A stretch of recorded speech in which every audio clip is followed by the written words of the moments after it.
Et un grand bonsoir à vous toutes et à vous tous. C'est la dernière du tour de la question sur 01 TV. C'est vrai que si vous nous suivez depuis le début de la semaine, on est là tous les jours pour vous aider à choisir les bons produits high-tech. Le tour de la question sur la Labo Week, bien évidemment. Jérôme, bonsoir. Salut François, bonsoir à tous. Et oui, quel marathon On a commencé lundi, on a parlé de plein de choses, on a parlé de maisons connectées, on a parlé de PC. Et aujourd'hui, nous allons parler de smartphones. Et oui, c'est le feu d'artifice. Vous savez qu'on va vivre une journée exceptionnelle sur 01 TV, puisque à la fin de ce tour de la question, eh bien, vous pourrez retrouver à 19h pile notre grande soirée des 01net Fnac Darty Awards en direct. Depuis le grand studio d'Altis Media, on vous fera découvrir les meilleurs produits high-tech de cette année 2021, PC, smartphones, tablettes, etc., mais aussi les montres connectées.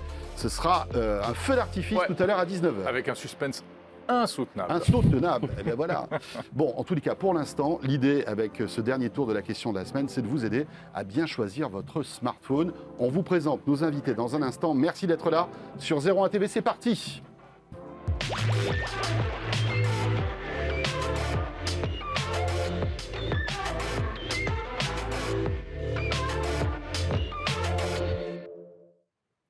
Et pour y voir clair dans cette forêt de produits, puisque l'idée c'est un peu de passer en revue tout ce qui s'est passé en 2021 et d'en tirer la quintessence en cette fin d'année. Mais oui. 3 invités, dont un qui n'est pas venu de très loin, mais on est tellement heureux de l'accueillir. C'est Nicolas Lelouch de la rédaction de 01net. Salut Nico. Bon, salut à tous. Bon, c'est vrai que j'étais à côté, je me suis dit que j'allais passer. Pour les smartphones, c'est pas mal. De smartphones, je me suis dit, je connais pas mal. Là, je pense que je vais m'en sortir. Tu connais un petit peu le sujet. Je connais un peu, j'en ai quelques-uns. Et oui, un petit coup d'ascenseur. Et puis Nico vient nous voir en studio. Nicolas Lelouch, journaliste à 01net.com.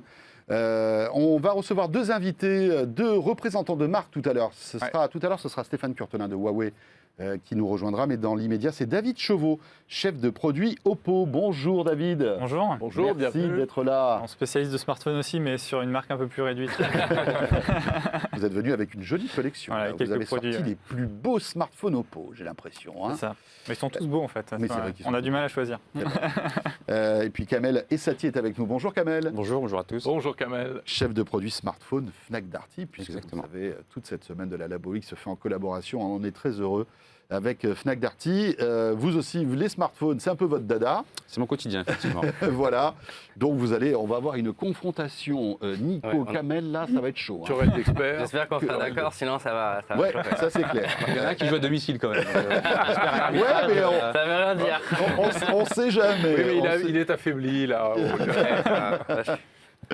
Ben voilà, peut-être première question pour vous, Kamel. Étant donné que voilà, c'est votre quotidien de vendre des smartphones et d'être en phase avec ce marché. Cette année 2021, comment ça se déroule à la Fnac et est-ce que il y a toujours cette appétence pour le smartphone c'est l'un des produits les plus vendus à la Fnac? Ça fait partie des produits les plus vendus. On a effectivement une année 2021 qui voit encore le smartphone comme un produit phare dans les ventes. Les gens renouvellent leur smartphone. Il y a beaucoup de produits qui sortent. Beaucoup de nouvelles marques aussi qui arrivent sur le marché. Donc c'est quand même un produit qui reste un produit qui fait venir les gens en magasin et qui attire beaucoup de clients. Ouais. Le smartphone finalement, c'est à la fois le côté utilitaire et à la fois le côté plaisir et à la fois le côté statutaire. Ça réunit beaucoup de choses. Hein. Ça réunit beaucoup de choses. C'est un objet qu'on a tous au quotidien dans la main, à longueur de journée. On a un peu toute notre vie dans le smartphone. On fait beaucoup de choses. On met nos applications, nos photos. Donc c'est vraiment le compagnon du quotidien. Donc c'est vrai qu'aujourd'hui, acheter un nouveau smartphone ou renouveler son smartphone, c'est quelque chose de très important pour l'ensemble des gens. Même si on sent bien que on freine un petit peu sur le côté changer de mobile tous les ans ou tous les 2 ans, hein, pour des raisons évidemment écologiques. Il y a déjà de toute façon une tendance de fond au niveau de la société pour avoir une consommation qui est beaucoup plus responsable et durable.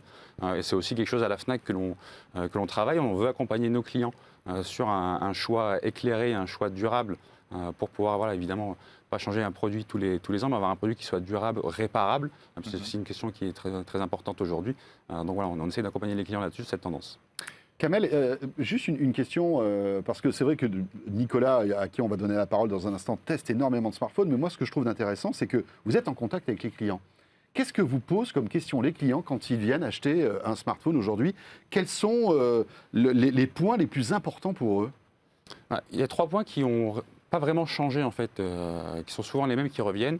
Donc c'est toujours l'écran. Déjà l'écran c'est comme une des premières préoccupations des clients, que ce soit la taille, la résolution, la qualité de l'écran. Donc c'est vrai que ça c'est presque la première caractéristique qui est demandée. Il y a l'autonomie, qui est un vrai sujet aujourd'hui, puisque voilà, comme je le disais juste avant, on passe notre journée avec notre téléphone, donc c'est important qu'il puisse tenir la distance et avoir une autonomie qui soit vraiment confortable pour les clients. Et la photo qui reste toujours la caractéristique très demandée, puisque voilà, on a de moins en moins avec nous d'appareils photo, on utilise de plus en plus le smartphone au quotidien ou en vacances. Et est-ce que vous voyez des clients qui arrivent et qui switchent, comme on dit, qui veulent passer d'Android à iOS ou l'inverse? Ça arrive souvent, ce type de profil? Alors, je ne dirais pas souvent, ça arrive. Il existe des gens effectivement qui veulent soit quitter iOS pour Android ou aussi l'inverse. Mais c'est vrai que globalement, les clients aujourd'hui iOS restent sur iOS, renouvellent leur smartphone toujours sur un iPhone. Et donc et sur Android, c'est vrai qu'on reste aussi sur Android. On peut changer de marque pour le coup. C'est vrai que sur Android, on se rend compte que les gens changent plus facilement de marque. volatiles. Sur iOS, c'est plus difficile. Sur iOS, pour le coup, les gens, ça leur va bien, ils sont contents d'avoir leur iPhone. Mais il y a plus de switchers qui passent d'iOS à Android ou l'inverse, d'une manière générale, quand C'est quand vous compliqué écoutez vos à clients? mesurer. Je dirais qu'il y a peut-être plus de gens qui passent d'iOS à Android, parce que les gens qui sont sur Android, généralement, ils restent, mais changent de marque, ils tentent plutôt d'autres marques. Et parfois, il y a des personnes qui sont sur iOS et qui veulent switcher sur Android. Alors, elles sont quand même minimes, hein, mais ça existe. Intéressant. Ouais. Alors Nicolas, 2021 a été une année encore super intéressante en termes d'innovation, de fonctionnalités nouvelles, etc. Quelles sont les principales tendances que tu observes et que tu as notées? Alors, d'un côté, c'est une année intéressante d'un point de vue de l'innovation, et de l'autre, je trouve que c'est une année qui prouve à quel point le marché du smartphone est arrivé à maturité. C'est-à-dire qu'on a vu énormément d'améliorations de choses qu'on faisait déjà, mais on n'a pas tellement vu d'usage révolutionnaire. Par exemple, je pense aux zooms qui sont en train les zooms périscopiques qui sont en train de devenir un petit peu standard chez toutes les marques. Avant, c'était que Huawei qui savait les faire, Oppo aussi qui était dans les premiers d'ailleurs. Maintenant, on le voit chez Google, qui pourtant était loin d'être une marque très innovante d'un point de vue matériel il y a quelques années. Donc ça, on peut voir qu'on a ce genre de technologie-là qui arrive.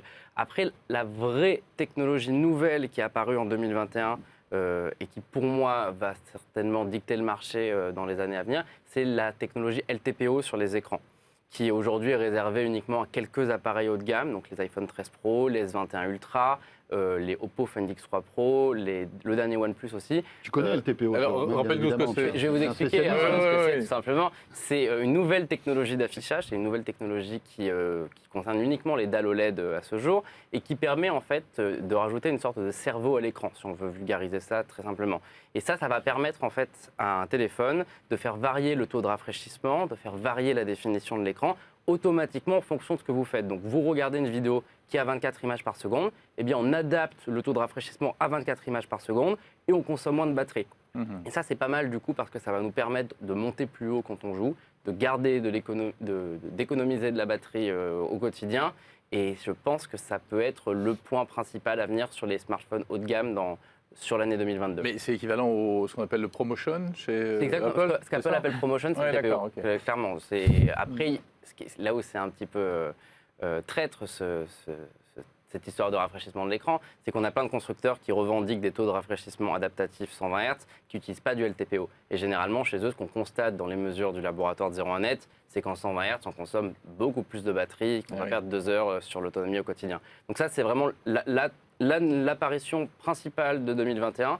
Et j'ajouterai aussi la recharge ultra rapide, qui certes est déjà là, on en parle depuis 2018, mais qui commence se vraiment à généralise. être assez impressionnante. On a du 25 minutes de recharge maintenant chez certains constructeurs, donc c'est assez bluffant. Ouais. C'est étonnant parce qu'on pensait que la révolution, ce serait l'allongement de la durée de vie des batteries.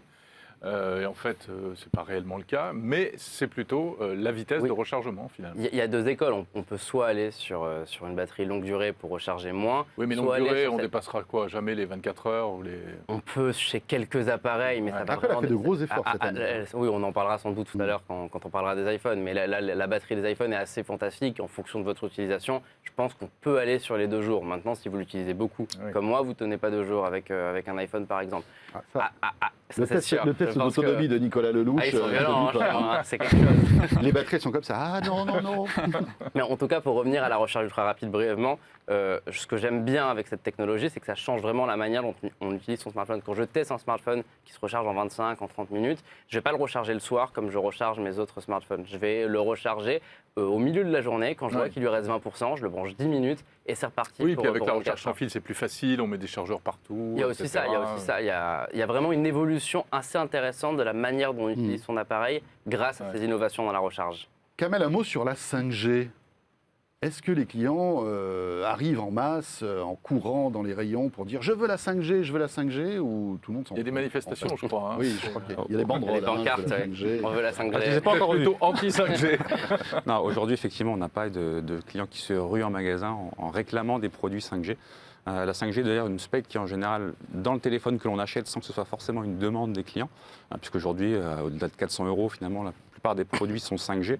Donc on a beaucoup de clients qui achètent un produit qui est 5G, mais pas spécialement pour la spec 5G. Qui ne le savent peut-être Ils même le pas, savent peut-être Exactement. même pas. finalement. Tout à fait. C'est intéressant de voir ce contraste entre la communication des opérateurs qui disent oui, la 5G va vous rendre plus beau, voilà, faire revenir etc. l'être aimé, tout ça. Tout à fait, tout à fait. Soigner toutes les maladies, Ouais. patati patata. Et puis d'un autre côté, la réalité des faits, hein, Nicolas, c'est que Bien les sûr, gens en fait s'en foutent. Je ne sais pas si vous vous rappelez qu'en début d'année, on avait fait un grand comparatif des réseaux 5G sur 01net.com. Oui. Des centaines de tests à 10 Ton pèlerinage à Nice pour tester toutes les antennes de 5G. Voilà, j'ai cru mourir, j'ai failli me faire braquer 15 fois. Mais... Il avait une valise. J'avais 5 téléphones posés, 5 iPhone 12 Pro Max posés sur un banc en train de C'est ça. faire des tests sur les 4 opérateurs en même temps. C'était un peu dangereux. Hein, on va pas faire- Il avait 2 vigiles en fait. Hein, Ouais, non, même pas, c'est Même tout le pas problème, j'aurais aimé des visites. Mais en tout cas, pour revenir à ce que tu dis, tu as raison, il y a une grosse différence entre ce qui est annoncé et la réalité. On voit aujourd'hui que la 5G, elle apporte des débits à peine meilleurs, voire absolument identiques en fonction des endroits. Donc ça viendra, il y aura un moment où la 5G sera vraiment largement supérieure à la 4G et où on sera bien content d'avoir acheté un téléphone compatible 5G. Oui. Mais pour l'instant, les consommateurs ont bien raison de ne pas prioriser leur achat en fonction de ça. David, un mot sur la 5G. Alors évidemment, tous vos téléphones sont 5G. Est-ce que vous êtes d'accord avec ce manque d'appétence en fait des clients sur cette technologie? Ouais, je suis assez d'accord parce que je pense qu'effectivement aujourd'hui, même les usages ne sont pas forcément non plus développés en 5G. Bon, il y a le cloud gaming auquel on pourrait penser éventuellement, mais bon, effectivement, il y a encore pas mal de régions où il n'y a même pas la 5G en couverture.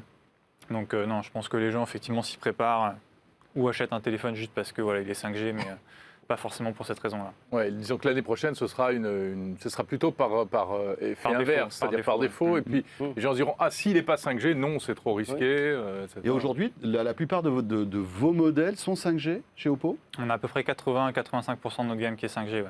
Ça a été d'ailleurs l'une des nouveautés de cette année, c'est qu'on a vraiment contribué à rendre la 5G encore plus accessible avec des nouveaux produits de notre gamme A, qui est notre entrée de gamme, et on a rendu la 5G accessible à partir de 230, 240 € à peu près. Oui, c'est vraiment Ouais, les prix sont tombés. C'est une 5G qui marche partout. Oui, bien sûr. Enfin, sauf s'il n'y a pas de 5G. Non, mais enfin, bon, après, on sait qu'il y a faut quand même avoir 5G, le 5G, forfait. 5G. Non, oui, bien sûr. Et les antennes qui vont avec, mais Ouais, et c'est vrai que les opérateurs sont à marche forcée quand même. Hein. Il y a quand même d'énormes investissements. Hein. C'est des milliards hein, pour si couvrir. je peux revenir par exemple, le sur territoire la partie sur qui était dit sur l'autonomie tout à l'heure, effectivement, il y a un des soucis avec l'autonomie, c'est que si on veut avoir plus d'autonomie sur un smartphone, il faut aussi agrandir l'épaisseur, la taille, et on n'a pas forcément envie d'avoir une brique dans la main. Donc c'est vrai que c'est pour ça que beaucoup de constructeurs aujourd'hui vont sur la charge, et ça a été l'un des paris d'Oppo depuis un moment, et Oppo a été d'ailleurs leader très longtemps dans ce segment, Rapide. même si effectivement aujourd'hui il y a d'autres concurrents qui viennent aussi s'y frotter.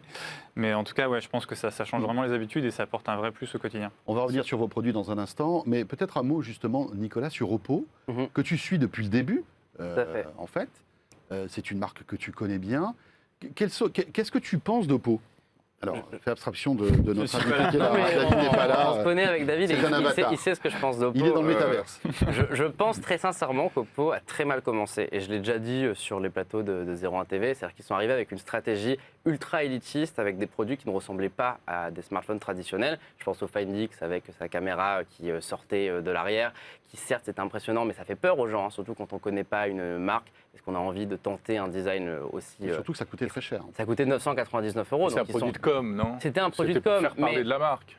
Oui, mais si on compare par exemple à la stratégie de Xiaomi, hein, on les oppose souvent, Xiaomi est arrivé avec des produits ultra abordables, avec une stratégie qui consistait à dire aux gens venez nous essayer. Oppo est arrivé en montrant regardez tout ce qu'on sait faire. Et je pense que c'était l'erreur d'Oppo au début, et c'est ce qui explique pourquoi il y a eu pas mal de temps avant que ça prenne vraiment et que ça démarre. Aujourd'hui, depuis l'année dernière hein, surtout, pour moi, c'est les meilleurs smartphones Android haut de gamme. Et c'est assez étonnant parce qu'on ne les voyait pas vraiment revenir aussi fort. C'est-à-dire que là, Samsung a fait une bonne fournée cette année avec le S21 Ultra notamment. Mais l'année dernière, si on comparait la gamme S20 à la gamme Find X2, Oppo était franchement meilleur sur à peu près tous les points. Et ils ont réussi cette année à nous prouver que ce n'était pas un accident. Ils sont toujours sur cette lancée-là. Donc c'est vraiment une marque à laquelle je crois beaucoup, surtout sur le milieu de gamme et le haut de gamme. Autant je pense que Xiaomi a gagné la guerre de l'entrée de gamme, c'est-à-dire que sur le 200, 300 euros, ça va être compliqué de les détrôner. Oui. Autant sur tout le segment vrai rival de Samsung, potentiel remplaçant de Huawei à partir du moment où on prend en compte les baisses des ventes de Huawei, Oppo est pour moi le meilleur candidat et ça se voit d'ailleurs dans leurs ventes. Hein, ils ont bien pris. Voilà, exactement. Les consommateurs s'y sont pas trompés parce que le fait marquant, c'est quand même cette percée spectaculaire en termes de part de marché. Hein, Oppo qui est aujourd'hui 4e, enfin ils se disputent la place avec Vivo, c'est ça? Non, ils sont devant Vivo. Ça dépend des classements, ça dépend des périodes, ouais. etc. Mais bon, je crois qu'ils ont quasiment quadruplé leurs ventes d'une année sur l'autre si on regarde un peu les chiffres. Donc c'est assez bluffant. Ouais, vous êtes vraiment imposé, notamment sur le marché France français. Aussi, ouais. Maintenant, on est aussi quatrième en France, même au niveau européen, mondial. Effectivement, en France, on a eu une belle croissance sur janvier à septembre. On a eu 192% de croissance par rapport à l'année dernière. Donc c'est vrai que si on regarde le top 5, c'est la plus forte croissance. Et aujourd'hui, on est à peu près autour de 9% de part de marché en France. Ouais. Et le top 4, c'est donc Samsung, Apple, Xiaomi et Oppo. Donc. C'est ça. Comment définiriez-vous Oppo dans cette jungle, je disais, dans cette forêt, comme le disait Jérôme, des smartphones et des marques aujourd'hui? Alors c'est souvent effectivement une question qui revient, c'est pas toujours facile de se distinguer. Mais Oppo, je dirais que c'est une marque qui propose des produits qui sont à la fois innovants et de qualité. Et on insiste vraiment sur la partie qualité. Alors je sais que beaucoup de marques vont dire qu'elles sont innovantes, juste pour donner un petit indicateur quand même, et de qualité. Mais pour donner un exemple, 2019 et 2020, Oppo faisait partie du top 5 et top 10 mondial des entreprises qui ont déposé le plus de brevets. Donc ça montre quand même qu'il y a un vrai dynamisme là-dessus. Au début d'année, on a présenté le téléphone déroulant aussi, qui était une première, motorisé, qui était une première mondiale. Il faut qu'on en parle. Oui, il faut qu'on en parle. On a présenté aussi en août, là, il n'y a pas longtemps, des nouvelles technologies au niveau de la photo. Nicolas parlait tout à l'heure des zooms périscopiques. On travaille actuellement sur des zooms optiques continus, ce qui permettra à l'utilisateur, par exemple, au lieu d'être bloqué entre x1, x2 ou x5, il pourra être à 3,5 et toujours garder la même qualité de photo. Oui, parce qu'aujourd'hui, c'est l'intelligence artificielle qui fait c'est un zoom numérique à partir du capteur le plus petit qui permet de le faire. Donc ça, c'est une petite révolution, mine de rien, ce qui va arriver là. Hein. Le jour où ça va arriver, oui, ça sera assez intéressant. Voilà, et puis bon, il y a un certain nombre d'autres innovations. On ne va pas parler de toutes les innovations, mais il y a pas mal de choses. Donc, Oppo, c'est aussi une marque qui est très ancrée au niveau local. On cherche, par exemple, on a un partenariat avec Wifix notamment. Donc aujourd'hui, les clients peuvent aller faire réparer leur smartphone dans 80 points de vente en France en 1 heure. On a un centre d'appel qui est basé en France. On a aussi un système on peut aller voir sur notre site, par exemple, le coût des pièces. C'est totalement transparent si on veut faire réparer son smartphone. Enfin, on essaie vraiment de s'ancrer au niveau local et de participer, on va dire, à l'expérience d'achat et d'utilisation de l'utilisateur. Et quels sont vos objectifs ? Vous souhaitez devenir numéro 1 du smartphone en France ? Alors, on ne voit pas ça comme ça. On voit plutôt, notre objectif, c'est plutôt de devenir la marque préférée des Français. Et justement, ça passe par l'expérience utilisateur dans laquelle on porte beaucoup d'attention. Et je pense qu'aujourd'hui, c'est vrai qu'on n'achète pas un produit que pour ses caractéristiques, mais aussi pour l'expérience. Mais on attache beaucoup d'importance à l'expérience logicielle. Et je pense que ColorOS, aujourd'hui, est devenue l'une des interfaces Android qui est probablement l'une des plus fluides, l'une des plus agréables à utiliser.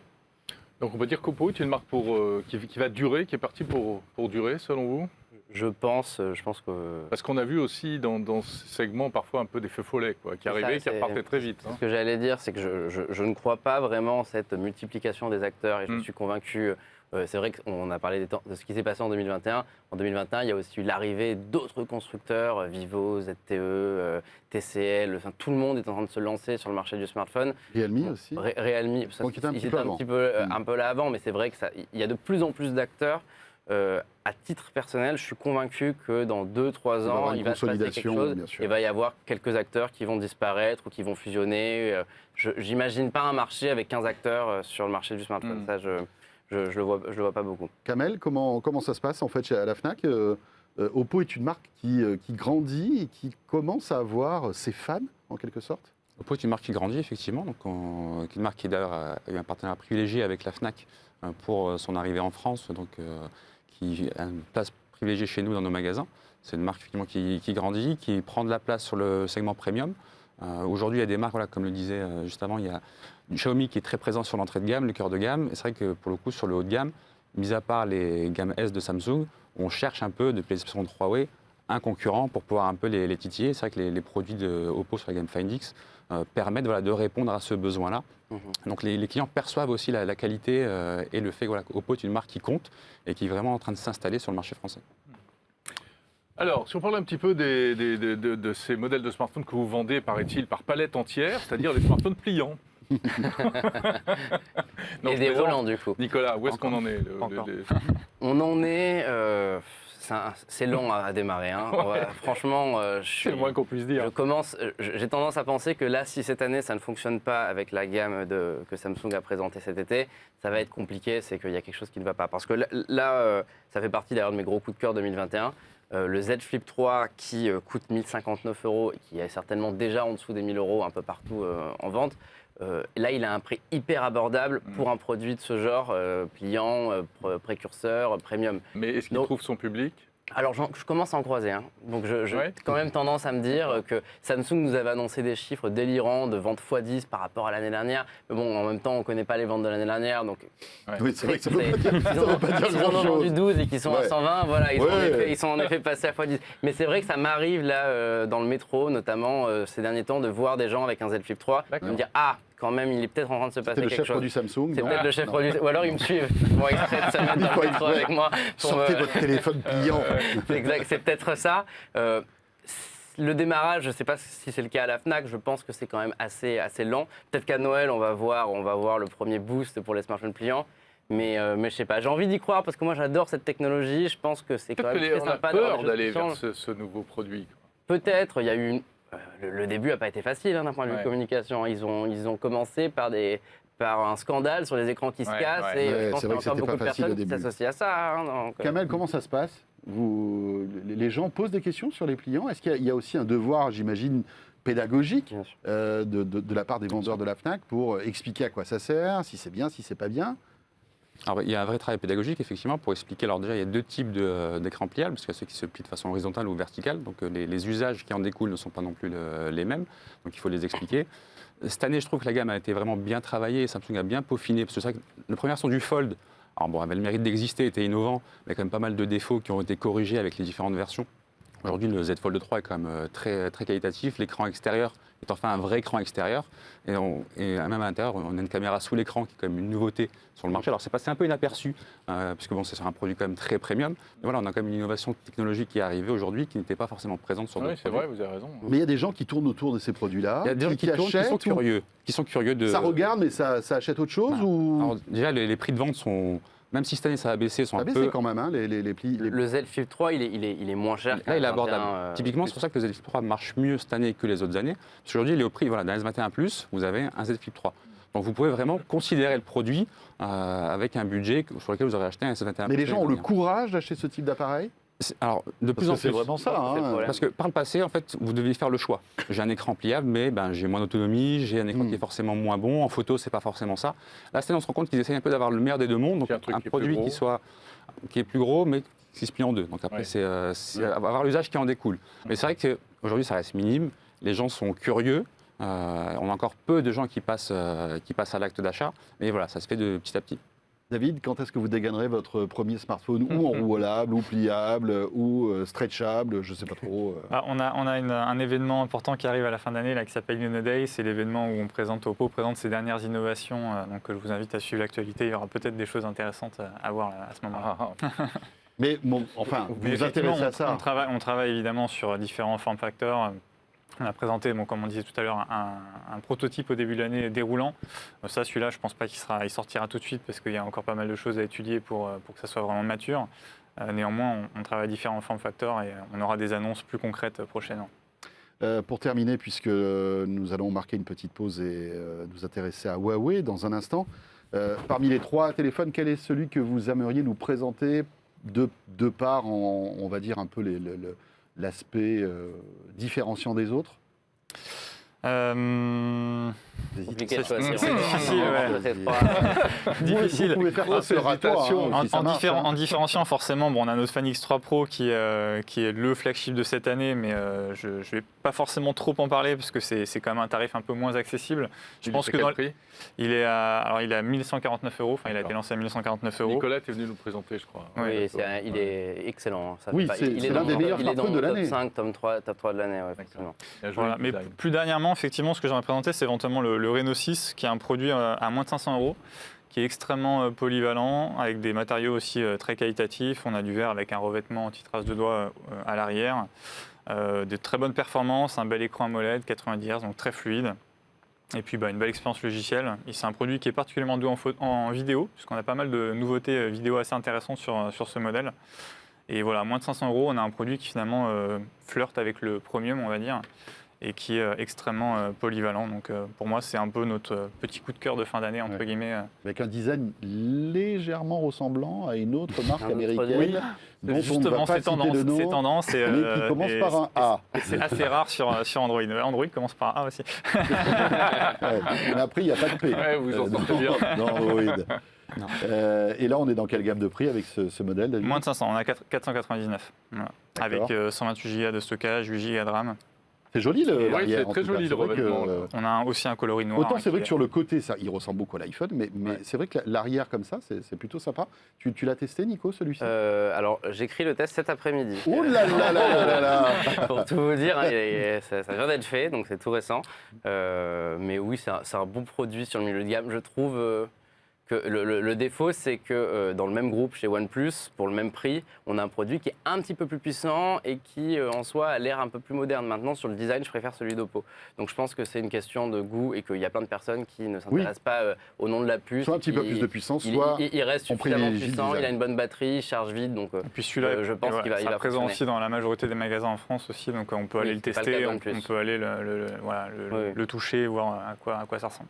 Super. Très bien. Merci beaucoup. David. Merci pour David Chauveau. votre présence. Chef de produit, donc, Oppo. Voilà, on va faire une pause, François, tu le disais. On va recevoir un autre invité. Nous allons accueillir un représentant de la marque Huawei. Alors, vous allez voir une toute petite pause, mais vraiment, tu vois la pause comme ça? Et c'est la suite du tour de la question. C'est ça.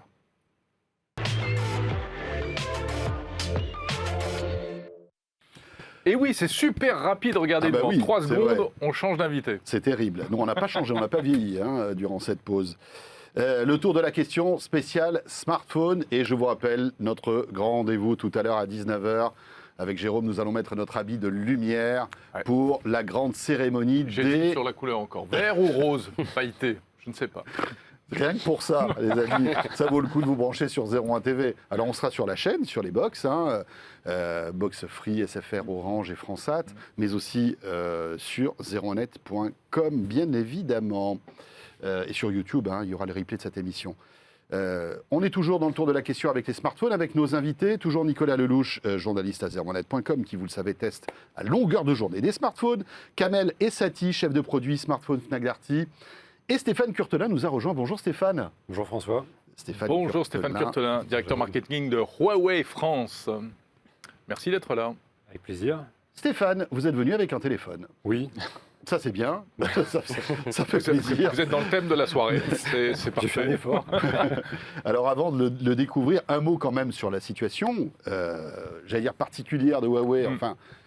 Malheureusement, elle est particulière, mais elle commence à durer. C'est-à-dire que depuis maintenant de longs mois, comment dirais-je, l'environnement logiciel des smartphones Huawei a changé, puisque il est, suite aux complications géopolitiques entre les États-Unis et la Chine, vous avez des interdictions d'avoir certaines applications, certains environnements Google, etc. Certains composants aussi. Oui. J'imagine que ça n'a pas facilité la vie de votre activité smartphone. Où est-ce que vous en êtes aujourd'hui, fin 2021 ? Alors c'est vrai qu'il a échappé à personne que l'entreprise rencontrait des challenges inédits pour une entreprise privée suite aux restrictions de l'administration américaine qu'évidemment nous regrettons. Et qui dure en plus. Comment ? Qui Oui, dure. qui dure. Et une fois qu'on a dit ça, c'est bien de rappeler la stratégie et la vision de Huawei, qui est de connecter l'ensemble des personnes, des organisations à travers le monde. C'est une entreprise de télécommunications. Et dans cette vision-là, il y avait le smartphone, qui reste un pilier majeur, et aussi l'enrichissement de l'écosystème autour. Et puis il y avait aussi toute la partie équipementier réseau de Huawei, hein, qui continue, avec la 5G, voilà, etc. qui continue très largement.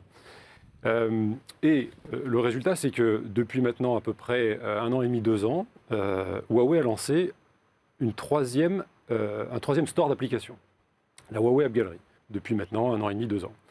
Et ce sont des dizaines de personnes en France, dont je fais partie, qui ont travaillé justement au développement. Et on est ravis, et c'est l'occasion de les remercier aussi, y compris ceux qui nous soutiennent à Shenzhen ou à Shanghai au niveau développement, pour avoir réussi à rendre cette App Gallery en phase avec les attentes des consommateurs, de plus en plus en phase avec les attentes des consommateurs. On est conscient, c'est un travail de longue haleine. On a une humble persévérance sur ce travail-là. Mais voilà, on est parti de 4-5 applications, on en a 1200, on a 530 millions d'utilisateurs actifs tous les mois, dont 42 millions en Europe. On a une augmentation des téléchargements, alors qu'il n'a échappé à personne que les parts de marché ont baissé parce que voilà, on a eu ces restrictions. Il y a aussi une pénurie de composants mondiale qui nous a touchés comme les autres marques. Mais malgré ces difficultés, on voit qu'autour de l'App Gallery, il y a un écosystème qui est en train de grandir. Je rappelle justement ces 42 millions d'utilisateurs actifs, 13% de téléchargements en plus, alors qu'on a vendu cette année beaucoup moins de smartphones que les autres années. 62% d'augmentation des revenus pour les partenaires qui ont rejoint cette App Gallery. Donc ça veut dire qu'il y a une réalité qui est en train de naître, dont on se félicite humblement. On sait que le travail est en cours, qu'il y a encore un long chemin à parcourir. Néanmoins, on se rend compte qu'on est de plus en plus en phase avec les attentes des consommateurs. On a des vraies solutions, avec par exemple l'App Gallery, Petal Search pour retrouver ses meilleures applications, ses applications préférées.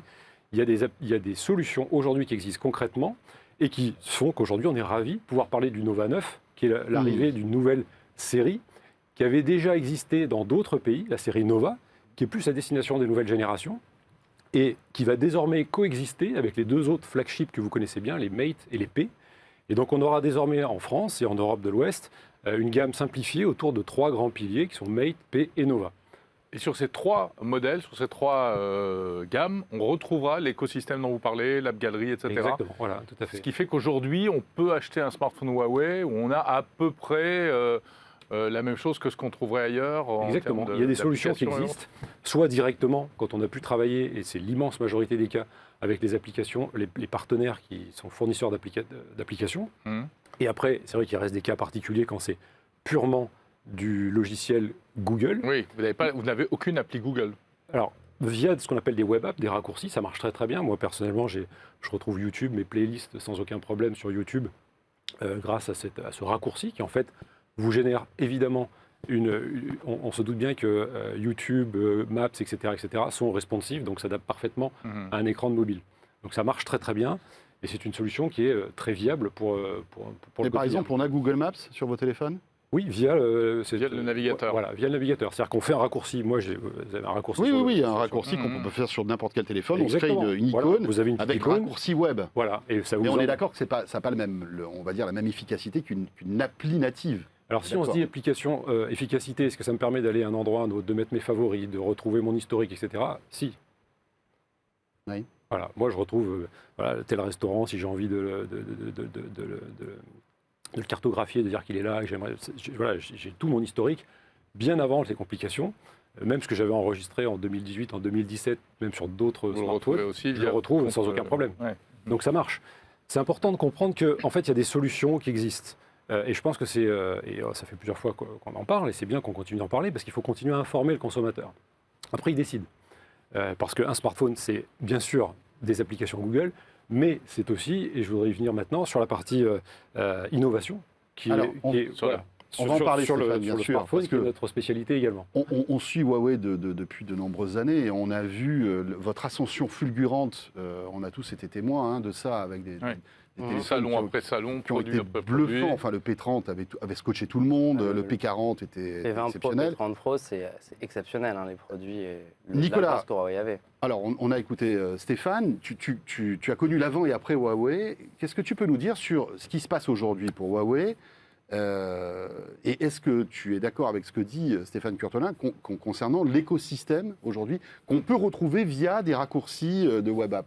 Je suis d'accord avec le fait que ça s'améliore. Ça déjà, c'est un point principal, c'est-à-dire que quand on voit ce que donnaient les téléphones Huawei il y a 2 ans, après l'embargo, quand il y a eu le premier produit qui est arrivé, il faut reconnaître qu'il y a eu d'énormes progrès, que les services qui ont été développés en interne permettent de faire des choses nativement qu'on ne pouvait pas faire avant sur les premiers produits Huawei. Maintenant, là où je suis un peu plus sceptique, c'est qu'en effet, ça prend du temps tout ça. Et que je ne pense pas qu'en 2 ans, on puisse remplacer Google Maps avec Petal Maps, qu'on puisse remplacer Google avec Petal Search. J'ai un partenariat avec Quant.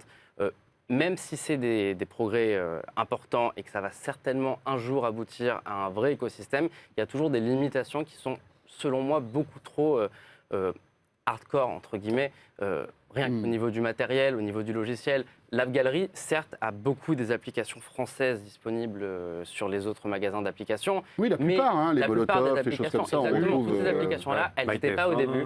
Elles n'étaient pas au début, elles y sont aujourd'hui. Maintenant, si on regarde aussi les classements de l'App Store et du Play Store, les premières applications, ça ne va pas être Molotov, ça va être Facebook, ça va être Instagram, Ce que l'on a en ça va natif. ce que vous n'avez pas sur l'App Gallery. Vous redirigez depuis l'App Gallery vers des téléchargements d'APK. Vers le site de Facebook, vers le site de WhatsApp, etc., qui nous ont fourni leur APK pour pouvoir le télécharger directement. Avec les mises à jour également. Les mises à jour ne vont pas fonctionner forcément partout. Il y a plein d'APK qui ne se font pas automatiquement à jour. Après, évidemment, ça peut être Non, un mais détail. c'est important, c'est important. Alors moi, je vous rejoins tout à fait sur le fait que c'est un travail qui est en cours. Et c'est important quand même de dire, tout n'est pas en web app. Les Non, web non, apps, de je toute tiens à les façon. préciser, c'est que pour Google Maps, YouTube, les pures applications vraiment que fournies par Google. Et même Google Toutes Maps celles- peut fonctionner avec un APK. On peut installer Google Maps mais avec bien un sûr. APK sur Huawei. On n'est pas forcément obligé de Ouais. passer par les web applications. APK, ça veut dire qu'on sort quand même du store, on va chercher donc sur un site, Voilà. etc. Et là, dans On l'exemple sideload, de WhatsApp, ouais. dans l'exemple de WhatsApp, de Facebook, d'Instagram et j'en passe, c'est fourni sur leur site. C'est-à-dire qu'on ne va pas sur un site, voilà, on Oui, est sur le c'est site. un En site gros, fiable, Stéphane, ça ce veut que vous êtes dire, en train de dire, c'est que si on est un peu, je vais pas dire bidouillard, c'est peut-être un bien grand Non, mot, c'est mais juste si un on peu sort agile, un de, petit peu à l'aise et tout. Mais Voilà, c'est si même on pas sort- geek, hein, c'est beaucoup. Moi, je suis pas geek. Et j'y mais arrive. il faut sortir de l'ergonomie traditionnelle qu'on avait avant avec un P30, par exemple. Donc il faut passer par d'autres chemins, emprunter d'autres routes pour Oui. retrouver en fait Ils sont assez simples. le même écosystème qu'avant. Oui, voilà, tout à fait. Il faut accepter d'aller dans Petal Search plutôt que d'avoir pour retrouver certaines applications ou de créer ces raccourcis. Et ça permet de façon très efficace de retrouver son environnement. Après, sur les Petal Maps, etc., ça va prendre un peu plus de temps, c'est normal, Bien parce que sûr là, que ça prend du même si c'est assez fantastique. Franchement, moi, j'ai regardé Petal Maps, il y a des vraies avancées. Tout n'est pas encore parfait, mais notamment, vous avez, quand vous êtes sur une autoroute, vous avez des croisements, vous avez couplé un GPS particulièrement efficace, vous avez votre ligne de Oui, la placement. voie en fait pardon, sur voilà. laquelle on est. Voilà, D'accord. il y a des choses comme ça qui sont vraiment bluffantes. Et ça, c'est un travail qui va prendre du temps parce que c'est de la Est-ce que- cartographie, c'est Stéphane, comme le moteur de recherche, c'est des choses qui vont prendre du temps. Et c'est pour ça que, je termine juste sur il y a cette histoire de web app qui permet aujourd'hui de répondre vraiment de façon très similaire à ce que vous avez. Voilà. donc vous êtes en train de nous dire qu'aujourd'hui, il n'y a aucune appli que je ne peux pas installer sur un Huawei. Je pense pas, en effet, il y a des solutions un peu pour tout. Après, j'ai pas, il y a des millions d'applications, donc on pourra peut-être me trouver un exemple. Non, mais enfin, parmi les applications les plus populaires. Oui, parmi les aujourd'hui. applications populaires. Même il y a les des applications américaines, on Oui, est d'accord. Oui, tout à fait. Que ce soit Manuellement, Twitter, on peut. Instagram, etc. Voilà. etc. Non, manuellement, on peut. Voilà. Non, c'est vrai. David, Peut-être Oui. donner la parole à Kamel. Juste une seconde. Est-ce que vous vendez encore des téléphones Huawei chez la FNAC? Bien sûr, on continue de vendre des téléphones de la marque Huawei. On l'a toujours fait quand ça marchait bien, on a continué quand ça allait un peu moins bien. La seule différence, c'est aujourd'hui qu'il y a un travail d'information du consommateur pour qu'il sache voilà, que le produit qu'il achète ne sera pas identique à ce qu'il connaissait avant sur la marque ou sur d'autres produits Android. Il est au courant, le client qui vient vous voir? Ou est-ce qu'il faut lui rappeler malgré tout? Vous lui dites attention, vous avez un Huawei, vous avez sans doute, et on parlera tout à l'heure de la partie hardware, parce que vous êtes toujours excellent dans ce domaine-là, mais vous n'aurez pas les mêmes chemins pour télécharger des applications, tout ça. Les gens sont au courant? Beaucoup sont au courant, mais on le rappelle forcément. L'idée, c'est pas que le client soit déçu une fois qu'il déballe son produit et qu'il revienne nous voir. L'idée, c'est qu'il achète un produit de Huawei en toute connaissance de cause et qu'il est content de l'avoir acheté. Donc, pour le coup, ça Vous en avez qui reviennent en disant Non, ça ne me va pas. C'est arrivé, mais pour le coup, c'est très rare. On avait mis en place au début un échange satisfait ou remboursé. Enfin, pour le coup, vous venez, vous achetez votre produit. Si sous 15 jours, vous n'êtes pas content, sans aucun motif, vous vous dites, voilà, je vous le rends. Et pour le coup, on a eu très peu de retours. Puisque, voilà, une fois de plus, les gens étaient informés en amont et vraiment un travail d'information du client pour qu'il sache ce qu'il achète. Et quel est le profil des gens qui achètent? D'ailleurs, je tiens à remercier le travail qu'on a fait en collaboration. Alors, Fnac Darty, d'autres partenaires aussi, je les cite aussi, Boulanger, etc., ont fait Bien leur sûr. travail aussi. Il y a des opérateurs qui commencent aussi à très bien le faire aujourd'hui, notamment pour le Nova 9. C'est une bonne nouvelle, c'est-à-dire que le produit, en ce moment, est en train d'arriver sur le marché, ces jours-là, et il va être multidistribué. Donc c'est l'occasion aussi de remercier nos partenaires qui ont continué. Et c'est vrai qu'en conscience, c'est-à-dire en expliquant, et après, ce que l'on voit aujourd'hui, c'est qu'il y a 6,7 millions d'utilisateurs Huawei en France, actifs, qui ont encore Ils ne sont pas venus chez nous par hasard. Et peut-être qu'on va pouvoir parler enfin du hardware. On va Non, dire, mais ils sont venus chez nous. Stéphane, on va en parler, mais tout ce qu'on raconte, c'est important. Mais bien sûr, Et c'est je veux très dire, important. C'est pour ça que c'est même capital. on va c'est dire. très important de faire C'est le une tour de la situation question. complètement inédite quand même. Hein. Voilà. C'est très important de faire le tour de la question, si je peux me permettre, Joli. Bien. sur ce sujet-là. Et c'est vrai que, pour prendre le point, on a 90% de notoriété en France. Donc il y a 9 Français sur 10 qui, quand ils rentrent dans un magasin, savent qu'il va y avoir ce du que vous Huawei faites. et qu'ils voient du Huawei. Et on a ces 6,7 millions ne sont pas venus chez nous par hasard, ils sont venus pour la batterie, ils sont venus pour l'appareil photo, ils sont venus pour le design. Et la plupart cherchent des solutions de remplacement chez nous. Donc c'est important, justement, qu'en magasin, que nous, en tant que constructeurs, on donne la bonne information, que les médias aussi passent cette information, et après, le consommateur Stéphane, décidera. Juste une question. Aujourd'hui, il y a un choix immense de smartphones, Ouais. d'accord, tous meilleurs les uns que les autres, et vous avez vos spécificités. Mais est-ce que vous n'avez pas peur, justement, avec cette concurrence incroyable dans le monde Android, que finalement les gens, même si tout ce que vous nous expliquez, la pédagogie avec ces différents biens pour télécharger les applications et tout, se tournent vers d'autres marques, parce que ça sera peut-être plus simple pour eux d'avoir un environnement qu'ils connaissent. Et si je peux me permettre, c'est déjà le cas quand on voit les parts de marché aujourd'hui. Il y a eu un effondrement des ventes de Huawei sur l'année 2021 particulièrement. C'est très juste. Et pourquoi ? Parce qu'on a manqué de produits à mettre sur le marché aussi. C'est aussi une réalité. Voilà, C'est ça a aussi créé un aux appel d'air. composants, il y a plein de choses. Voilà, donc on a manqué de composants, soit parce que pénurie mondiale, un peu comme tout le monde, soit parce que certaines restrictions américaines sur lesquelles on est en train de trouver des solutions, parce qu'on a quand même 15 à 20 milliards de R&D chaque année, donc on a des brevets, on a des choses qui avancent très vite. Même il y a une inertie malgré tout, c'est-à-dire que Forcément, ça ne se fait pas en 48 heures. Voilà. vous ne créez pas une usine en 2 jours. Voilà. Et donc, notre retrait, mécanique de certains linéaires a créé un appel d'air pour les autres marques. Qui en ont profité, c'est normal. On n'était plus là, C'est le jeu. ils étaient arrivés. Vous Néanmoins, croyez encore pouvoir reprendre la place de Oppo ou de Xiaomi aujourd'hui sur le court terme, pas sur le long terme. Sur le long terme, moi je suis convaincu que si ce bannissement a un jour élevé, et je pense que ça finira par arriver, Huawei va reprendre sa place. Mais aujourd'hui, Oui. vous y croyez avec votre propre écosystème? oui, tout à fait. C'est-à-dire qu'on a une vraie confiance dans ce qu'on a réussi déjà à créer aujourd'hui. Et on le voit encore une fois. C'est-à-dire qu'on vend quand même aujourd'hui, malgré toutes ces difficultés, et le fait qu'on était limité dans les approvisionnements, on a vendu tout ce qu'on avait en stock avec nos partenaires. Et ça continue. Et c'est pas, les gens de chez Darty Fnac, même si on a de bonnes relations avec eux, ils ne le font pas que pour nous faire plaisir. C'est parce qu'il y a un flux de business qui existe. Il y a un partenariat qui existe et on est ravis de voir qu'on peut justement le prolonger.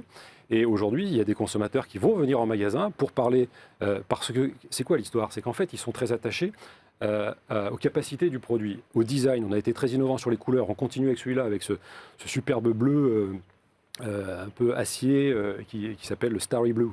On a 50 mégapixels, on a toujours cette supercharge très efficace. Donc les produits sont toujours magnifiques. Quand les consommateurs vont venir les découvrir, ça crée une vraie envie qui ne s'est pas démentie. On le voit sur les réseaux sociaux. Sur les réseaux sociaux, il y a un vrai engagement. Quand on a fait le lancement il y a quelques jours du Nova 9, on avait une petite centaine de fans qui sont venus participer. On avait une centaine de journalistes, mais on avait aussi une centaine de fans qui sont venus et qui ne se sont pas fait prier pour venir. Et d'ailleurs, c'est un plaisir de les rencontrer à chaque fois parce que ce sont des vrais gens qui parlent de la marque, alors avec leur usage au quotidien, et qui ont envie de renouveler avec du Huawei parce que, encore une fois, ils sont venus chez nous pour de bonnes raisons. Et là, tout à l'heure, on évoquait le P30. Ce qui est intéressant de voir, c'est que celui-là est un héritier du P30, puisqu'on va retrouver au niveau capteur l'innovation qu'on avait mis sur le P30, c'est-à-dire ce fameux filtre rouge, non pas vert-vert-bleu, mais rouge, jaune, jaune-bleu, qui va permettre d'obtenir 40% de lumière en plus. 40% de luminosité en plus, capter 40% de luminosité en plus. Et pour ce type d'utilisation qu'on imagine aisément au restaurant, en soirée, etc., c'est juste un bonheur. C'est une vraie façon d'utiliser la photo de façon encore plus aisée. On a de la Oui, c'est le stabilisation fameux mode optique. nuit en quelque sorte. hein. Non, pour le coup, c'est une vraie évolution matérielle de la matrice de Oui, oui. Bayer. Ah oui, c'est vrai que le mode nuit, c'est plus C'est logiciel. Voilà. quelque chose que seul Huawei propose aujourd'hui sur le marché. C'est une vraie innovation matérielle. Ouais. Il est à quel prix ce Nova 9? Alors, il est à 500 €. Voilà. Tout rond. Tout rond. Et avec ça, on a donc 50 mégapixels, quadruple caméra avec macro, avec ultra grand angle, avec ce qu'il faut aussi au niveau selfie, puisqu'ici, on va avoir 32 mégapixels où on peut se filmer en 4K. Il y a un capteur d'empreinte ou pas? Oui, il y a Ouais. tout ce qu'il faut après pour... Donc et intégré après, sous l'écran? vous avez aussi sur Reconnaissance la stabilisation faciale. optique. Ah, stabilisation Stabilisation optique, qui est un point hyper important, parce que c'est bien de capter D'accord. avec des millions de pixels, mais c'est encore mieux si on peut avoir une qualité d'image. Donc ce produit, alors après, j'espère que vous et vos confrères, après les tests, ne me contrediront pas, mais on est assez... on est même plus Confiant. qu'assez, on est Nico, ravis de Nico, pouvoir tu revenir l'as eu sur en le main ou marché, pas justement. Je l'ai eu en Ce main. Huawei 9? 3 choses assez importantes à dire sur ce produit, et ça c'est toujours dommage, et je trouve que c'est un gâchis ce qui se passe avec Huawei malheureusement. Il a une puce 5G, mais elle est bridée en 4G. Parce qu'ils n'ont pas le droit d'exploiter de la 5G sur les puces que Qualcomm leur vend. Bon, à la limite, Parce qu'il y a une interdiction. À la limite, on ça, se disait, ça bon, va c'est vrai déranger qu'aujourd'hui, personne. comme la 5G, tout le monde s'en fout un peu. Exactement. Pas très D'un grave. point de vue consommateur, je suis tout à fait d'accord, il n'y a pas de problème là-dessus. pourrait être Maintenant, débridé, ce que dans je le fais, futur ce que ou je fais pas souvent, non, je Au crois pas niveau que ça d'un puisse. produit, ça ne sera pas Je possible. pense pas que ça puisse être débridé, hein. Je pense Ouais. que c'est un vrai bridage physique. Mais le problème là-dessus, et je pense que vous ne me contredirez pas, c'est que les opérateurs particulièrement, ou peut-être moins les revendeurs, poussent vraiment uniquement la 5G aujourd'hui. Donc pour eux, un produit qui est seulement 4G, c'est pas un produit qu'ils vont avoir envie de mettre en avant dans les vitrines des magasins, Alors malgré cela, il est quand même référencé chez des opérateurs. particulièrement en ligne. Moins en Et magasin. après, il arrive en magasin. Voilà.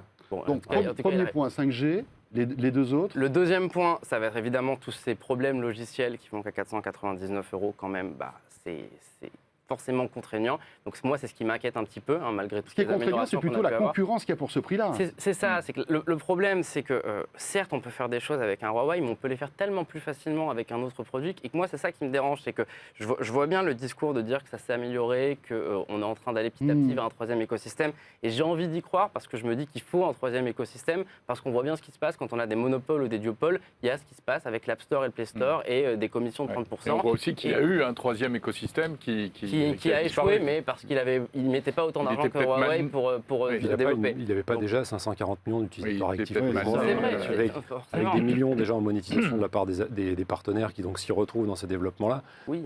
Voilà, faut vraiment comprendre qu'il y a une réalité qui est celle de Huawei, qui n'a pas de précédent Je suis dans tout à l'histoire fait du d'accord. smartphone. Non, mais c'est clair. Mais Et, ça n'a aussi pas de précédent de ne pas avoir le droit d'avoir des applications américaines sur un magasin. Non, par Ça- contre, ça on aussi, peut c'est toujours, et on y inédit. revient, mais je crois qu'on l'a déjà Ouais, évoqué, ouais, on a- les web apps.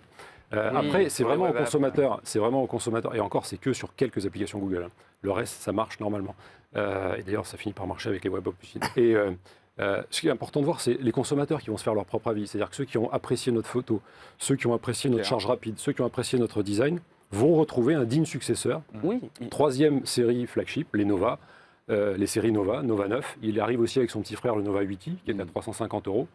Et là, je pense qu'il faut laisser le consommateur après décider avec En le effet. travail bien qu'on sûr, fait. chacun. Voilà. Et le troisième et dernier Troisième point, point. c'est qu'on a votre ex-petit frère Honor qui a été cédé à un consortium chinois qui maintenant est indépendant, qui lui peut récupérer les produits Google, qui, alors moi je ne comprends pas le timing, 4 jours après, a annoncé un nouveau téléphone qui s'appelle le Honor 50, qui a exactement le même design, le même écran, la même puce, pas les mêmes appareils photo, c'est vrai, Huawei est toujours en avance là-dessus, qui coûte 30 € de plus, mais qui du coup vous offre la 5G et tous les services Google. Et ça, moi, c'est ce qui m'inquiète aussi, parce que Honor, ils sont en train de monter petit à petit chez les revendeurs, ils sont en train de se diversifier là-dessus. Eux, ils revendiquent clairement, en tout cas quand ils parlent aux journalistes, le fait qu'ils veulent reprendre la place que Huawei avait avant sur le marché du smartphone. Ils ne sont pas les seuls, je crois. Ils ne sont pas les seuls, mais À vouloir reprendre la part de marché. la différence, c'est qu'ils ont un lien avec c'est normal, vous et et qu'ils c'est partageaient normal. l'immeuble avec vous il y a 6 mois. Donc, c'est- Ouais, alors après, on a aussi. Il y a plein de gens qui partagent notre immeuble, hein, ils n'ont pas forcément. Voilà, donc Oui. l'histoire des smartphones, on l'a évoqué tout à l'heure, elle est dynamique. Mhm, Il c'est vrai. y a des Elle est réalités très qui concurrentielle. Elle est très concurrentielle, il y a des c'est réalités clair. qui changent assez vite. Mhm. Donc maintenant, c'est une réalité Mhm. différente. Bien sûr. Il y a des tas de concurrence, c'est un concurrent de plus. Voilà, après, C'est un encore une concurrent fois, qui a un produit au design identique. On vante le design de celui-là qui rappelle les Huawei. ouais, après, ça, C'est aussi je le cas vous laisse d'ailleurs. faire la comparaison. Moi, je viens parler du Nova 9 qui est particulièrement réussi. et qui va. Vous ne voulez pas nous parler du Honor. Enfin, si vous voulez, vous pouvez. Bah, ouais, mais Enfin, ça va, faut dire, il faut que je parle d'Apple, il faut que je parle de Samsung, il faut que je parle d'Oppo. Stéphane, Voilà. merci. Il nous reste, je crois qu'on a bien Ouais. compris et c'était important d'avoir votre point de vue là-dessus parce que je pense que évidemment c'est une situation qui est quand même assez compliquée, qu'on comprend et qu'on comprend mais qu'on comprend pas de l'autre côté parce que effectivement c'est très injuste. C'est injuste. Parce qu'on a toujours adoré les téléphones Huawei et c'est vrai que bon voilà, on vit une situation un peu compliquée. Il nous reste 3 minutes les amis. Moi j'aimerais bien Nico et Kamel que vous nous donniez vos coups de cœur pour cette fin d'année en matière de smartphone. Parce que c'est quand même important. On est là aussi pour vous conseiller tous ceux qui nous écoutent. Avant le grand palmarès de ce soir. Avant le grand palmarès de ce soir et connaître les smartphones qui vont être sélectionnés. Kamel ? Il y en a plusieurs, j'en citais plusieurs du coup. Oui. Sur l'année, il y a eu quand même pas mal de belles réussites. Par exemple du Premium. Donc le S21 Ultra, pour moi, c'est quand même un gros retour de Samsung sur le Premium après un S20 Oui. un peu en demi-teinte. Et donc là, vraiment, c'est une très belle réussite. Le Find X3 Pro, le Find X3 Neo qui est mon préféré, mais le Find X3 Pro en tout cas qui est aussi un très grand produit cette année. Donc Oppo. iPhone, oui, l'iPhone 13 Pro Max qui est pour le coup vraiment Apple a peaufiné sa recette et là on a en termes d'autonomie, de photos. Il n'y a rien de révolutionnaire par rapport Il y a rien de au révolutionnaire, précédent on modèle. travaille un peu plus Ouais, les mais il y a specs, rien de raté, on les rend, voilà, exactement. C'est toujours Mhm. aussi bien fini, c'est toujours aussi Innovation propre. incrémentale. Et le très récent Pixel 6 qui est pour moi aussi un des très gros produits de cette fin d'année qui marque un gros retour de Google avec un design qui est assez différent, qui change un peu avec ce que faisait la marque jusqu'ici qui était quand même assez minimaliste. Là, on a vraiment un vrai parti pris avec ce bloc photo assez important et on a un photophone de très grande qualité. Nico ? Oui, Tout à l'heure. sur différents segments, sur l'entrée de gamme, c'est celui que je recommande quasiment tous les ans, c'est le Redmi Note de Xiaomi. Donc le Redmi Note 10 qui, une nouvelle fois, prouve qu'à 200 €, on peut faire des merveilles. Évidemment, sans faire de marge, hein, c'est toute la faiblesse pour Xiaomi sur ce Mais bon, produit. enfin, ça c'est leur problème. Mais en hein, tout finalement. cas, c'est le produit que je recommande pour les petits budgets. Le OnePlus Nord 2 sur le milieu de gamme qui est entre 400 et 500 €, qui est extrêmement convaincant, alors que OnePlus n'est plus du tout convaincant depuis un an et que je trouve que cette marque enchaîne les erreurs et que je pense pas que ça va durer longtemps, OnePlus. Mais en tout cas, le OnePlus Nord 2 est très bon. Le Find X3 Neo, si tu en as parlé, c'est à 799 €. C'est un téléphone haut de gamme, mais avec une puce de l'année dernière, ce qui lui permet de coûter un peu moins cher. Je trouve que c'est une bonne idée et il a un design qui est assez exemplaire. Et enfin, si je devais choisir un seul coup de cœur sur le haut de gamme, ça serait le Pixel 6 Pro qui vient de sortir, qui est surprenant parce que ça change toute la manière de concevoir les smartphones de Google. On abandonne la stratégie seulement logicielle avec du matériel moyen pour une stratégie où on essaie vraiment de monter en gamme de partout. Et finalement, on a un produit qui est super bien, qui coûte certes 899 €, mais ça reste beaucoup moins cher que les autres ultra haut de gamme de Samsung, Apple, Oppo. Ouais, est-ce que ça va être le réveil de Google dans le monde du smartphone ? Ça serait bien. Le seul problème, il y a toujours un gros défaut, enfin 2 gros défauts. Une seule couleur, une seule capacité de stockage. On ne peut pas prétendre être sérieux ou crédible sur le marché du smartphone si on vend des produits juste pour faire de l'image. Eh bien voilà, Merci beaucoup, le tour Nicolas de la Lelouch. question smartphone. Voilà, merci à vous, messieurs. Kamel Essati de Fnac Darty. Merci. Et puis Stéphane Curtelin qui est venu nous expliquer cette situation incroyable de Huawei. Mais enfin, en tout cas, on voit que vous avez une stratégie, on voit où vous voulez aller. Et puis tout l'écosystème, évidemment, qui découle de tout cela. Merci Ouais. Stéphane. Avec plaisir. Ce tour de la question est terminé. On va se faire un petit break d'une heure, Jérôme, et on se retrouve à 19h en direct Exactement, sur on va 01 TV. aller se pomponner un petit peu, on va aller se chauffer. Et puis, alors surtout, soyez là, hein, à 19h, vous ne le regretterez pas. Oui, pour la remise des 01net Fnac Darty Awards en direct. À tout à l'heure et merci de nous suivre sur 01 TV.